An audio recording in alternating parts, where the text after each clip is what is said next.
has almost become a table stakes now. Everyone can run a workshop. But what, according to you, separates the people who become true thought leaders in this space from those who just stay as trainers? Correct.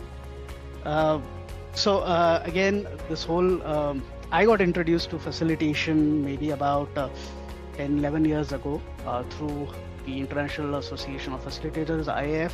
There was an event happening and I ended up attending. And before that, I was using facilitation as a synonym sort of to training, but I realized it's completely different. So facilitation is all about not focusing on the content.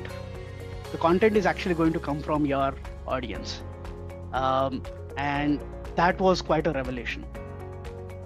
Whether facilitation can be applied in all contexts, in all scenarios, probably not.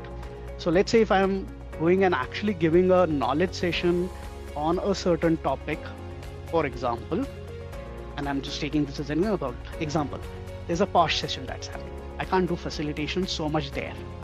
Some bit I can, but it has to be more of a training.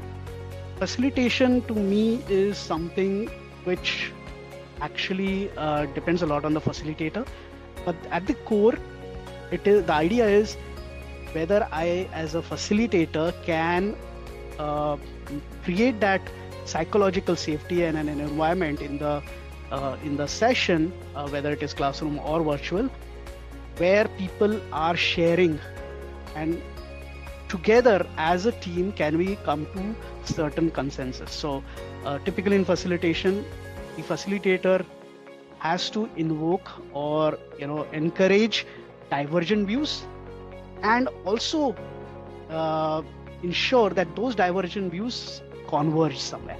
So there is divergence and convergence. I mean, if somebody, and then you touch up a bit of a SAR area in some sense, because a lot of people write that they do facilitation, and that's my first question. Okay, tell me, what do you do? And you say facilitation. You say, I come and do the training on earth. And no, hold on, facilitation is different.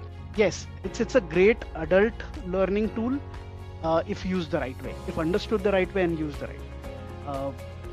So even when we are, internally, I was talking about creating those SMEs, our focus is also to create facilitators and not just trainers. The reason again being, all of us working in corporates are adults, we understand things. It's just that there has to be a sort of a structure, and in facilitation there are ways and means and a lot of what are called as processes that are used to ensure that the participants actually come up with their viewpoints, which the facilitator can collect and also then create a consensus at the end or some take.